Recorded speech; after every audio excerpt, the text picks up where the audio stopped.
Falando do senador Humberto Costa, do PT, que está sempre ao lado, você já o vê aqui, do relator Renan Calheiros, do presidente da CPI e também do vice-presidente Randolph Rodrigues. Senador, primeiro, muito boa tarde, bem-vindo novamente ao CNN 360, obrigada pela presença aqui. Senador, inevitável imaginar que, confirmadas as alegações, ou ao menos os indícios que o deputado Luiz Miranda traz, a CPI, que como a gente vinha dizendo numa análise muito realista, vinha perdendo fôlego, muda o foco e o patamar da crise que pode impingir ao governo Jair Bolsonaro. Diante desse cenário, eu ouvi alguns dos aliados do senhor, disse inclusive aqui na abertura do jornal, pedindo cautela. O que é que o senhor, que é oposição declarada, integrante do PT, foi ministro do governo do PT, vê como caminho diante do que temos agora? Cautela ou arma em punho, bucha no canhão e vamos para cima?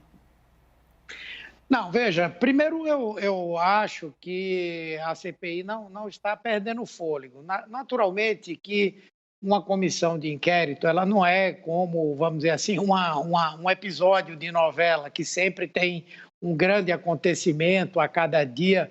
Nós agora estamos muito direcionados a analisar a montanha de documentos que nós já recebemos. E dali, certamente, muita coisa vai surgir para que nós possamos corroborar aquela nossa tese principal de que o governo foi intencionalmente omisso no enfrentamento a essa pandemia. Agora, nós também já estávamos desconfiando há um tempo de que certas posições assumidas pelo governo, a defesa de cloroquina, esses medicamentos, não eram uma coisa tão inocente, nem apenas a crença de que isso pudesse ter resultados contra a Covid-19. Havia interesses econômicos importantes. E nós começamos a investigar. No meio disso, já havia também um sentimento de que a aquisição de vacinas, principalmente a da Pfizer e depois essa da Covaxin, tinha uma certa aura de nebulosidade que precisava ser investigada. E essas denúncias que vocês hoje deram como um grande furo de reportagem, elas reforçam muito isso aí, muito, bastante. E eu acredito que nós agora teremos que fazer uma investigação mais aprofundada no que diz respeito a essas denúncias, né? E não tenha dúvida de que nós vamos precisar seguir em frente com a cautela necessária. Não podemos nos assodar. Por exemplo, uma das primeiras coisas é confirmar se de fato o presidente da República pediu ou não a abertura de inquérito ou de investigação para apurar as denúncias que teriam sido feitas pelo deputado e seu irmão. Ele apresentou provas de que teria repassado essas informações. Resta saber agora o que é que o presidente fez. Se ele realmente não tomou nenhuma medida, eu acho que o foco começa a se dirigir mais fortemente para ele. Perfeito, o senador Humberto Costa está aqui conosco. Senador, eu posso pedir um favor ao senhor muito educadamente, que é, quanto mais econômico o senhor conseguir ser nas respostas, a gente também vai economizar nas perguntas, porque todos querem falar com o senhor e nós temos um tempo para todo mundo aqui fala a favor ou contra o governo ou independente, fala sempre no mesmo períodozinho. Yuri Pita, vem para cá, nosso analista, o entrevistado é seu. Obrigado, Dani. Boa tarde, senador. Queria ouvi-lo sobre um dos pontos que os senadores governistas, inclusive o senador Marcos Rogério, já colocou isso aqui em entrevista também aqui na CNN, que não houve pagamento efetuado de fato pelo Ministério da Saúde nesse pedido que foi, inclusive, como o deputado Luiz Miranda mostrou, uma nota fiscal que foi emitida por uma outra empresa que não era nem a Precisa Medicamentos, que é a contratada pelo Ministério da Saúde.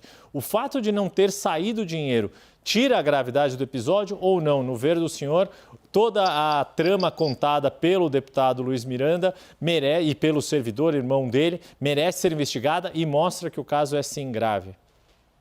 Não, o caso é grave. O fato de não ter sido pago se deve justamente à atuação do servidor, que não aceitou fazer essa antecipação desses recursos para uma empresa que não tinha qualquer envolvimento nessa negociação. Além do mais, é bom lembrar que o contrato foi assinado.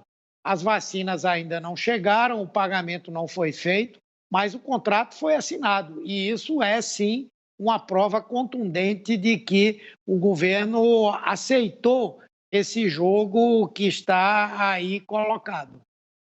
Antes da gente seguir, vou fazer uma pausa rápida e também no cronômetro da entrevista, viu, senador? Não se preocupe, a notícia urgente que vem do Supremo Tribunal Federal foi concluído o julgamento que determinou, as anulações de todas as condenações do ex-presidente Lula na 13ª Vara de Curitiba e a remessa desses autos para outros órgãos da Justiça Federal, sob o entendimento de que a 13ª Vara, então conduzida por Sérgio Moro, era incompetente, não deveria ter ficado com esses casos. E 2, também prevaleceu o entendimento de que Moro, julgado suspeito pela segunda turma, segue assim no que diz respeito ao caso do Tríplex. O placar final foi 7-4. Votaram hoje contra o benefício, a decisão do ex-presidente Lula, o presidente do Supremo Tribunal Federal, Luiz Fux, um aliado da extinta Lava Jato, e também o ministro Marco Aurélio Mello, decano, que deixa a corte em julho. Daqui a pouco a gente traz os detalhes, mas está livre. Foi concluída, então, a tramitação do caso,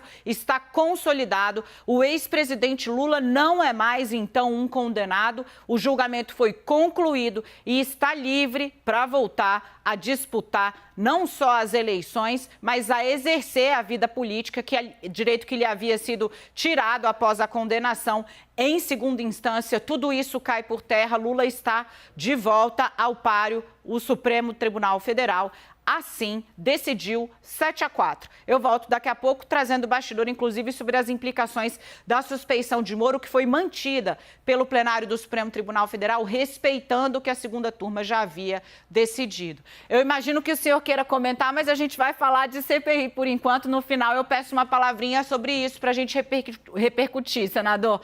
Vem para cá, Renata Agostini. Senador, boa tarde. A fala do deputado Luiz Miranda torna necessária a antecipação daquele novo depoimento do ex-ministro Eduardo Pazuello? E o que vocês pretendem extrair de Pazuello numa nova inquirição? Veja, eu acho que sim, mas antes de um novo depoimento do Pazuello, nós temos que ouvir outras pessoas mais. Inclusive o superior do servidor Luiz Miranda, que teria sido a pessoa que insistentemente tentou que ele fizesse aquela antecipação de pagamento, né? Precisaríamos ouvir outras pessoas também que participaram dessa negociação e precisaríamos também aprofundar um pouco mais a oitiva de outras pessoas que possam corroborar o que disse o deputado, no sentido de que Pazuello teria confessado que terminou sendo expulso do Ministério porque não estava aceitando fazer um jogo de interesses econômicos e políticos que ali havia. Então, antes da volta dele, nós precisamos ouvir mais gente. Vem para cá, a gente está com um probleminha no sinal, já voltou, perfeito. O senhor tinha concluído, senador? 100%, né? Sim. Perfeito. Sim. Kenzo Matida, nosso âncora em Brasília, vem para cá agora. Olá, senador, muito boa tarde. Senador, eu gostaria que o senhor fizesse uma avaliação já sobre as provas que o deputado Luiz Miranda acabou apresentando já, e a CNN já veiculou essas provas aqui, desse contato que ele teve com esse assessor do presidente da República. Essas, na sua avaliação, senador, já são provas contundentes de que houve, de fato, uma comunicação, e ele falou isso, dessa audiência, inclusive, em que ele esteve no Palácio do Planalto para falar com o presidente Jair Bolsonaro sobre tal fato? O senhor acha que essas provas já são contundentes, já mostram, indicam algum caminho concreto?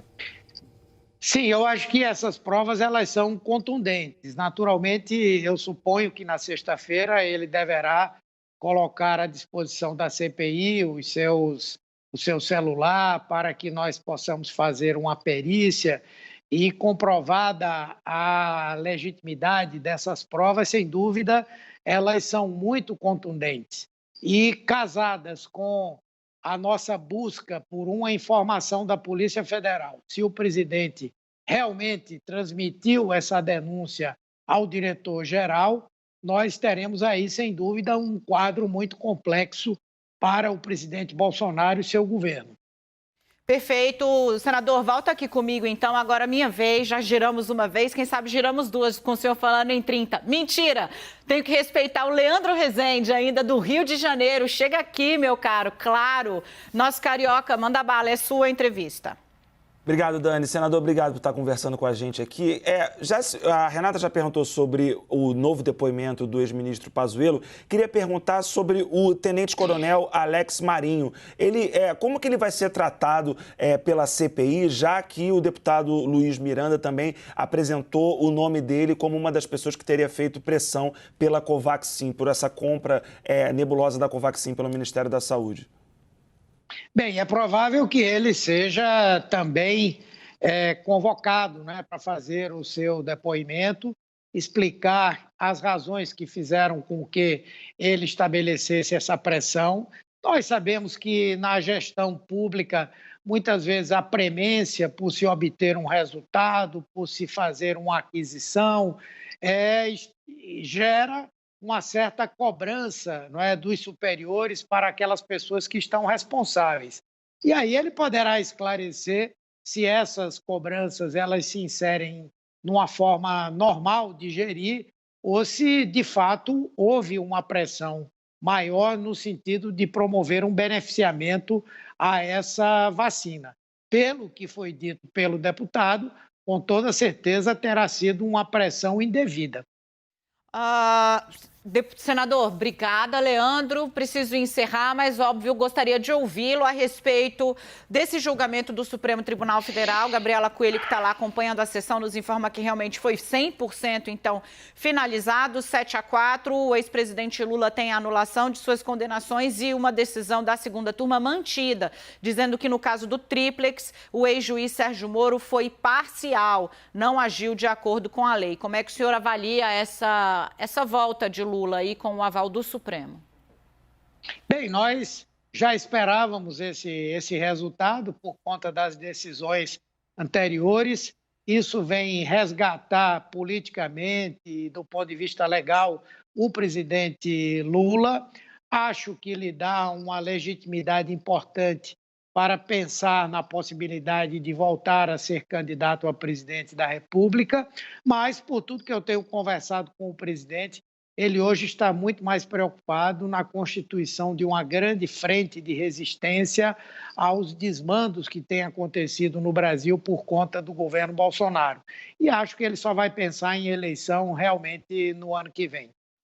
Senador Humberto Costa, do PT, ele trouxe aqui para a gente os próximos passos da CPI, ainda comentou sobre o impacto do ao vivo, o final do julgamento do Supremo que devolveu o ex-presidente Lula, em definitivo, à arena da política. Senador, portas sempre abertíssimas, muitíssimo obrigada, bom trabalho, seguiremos acompanhando.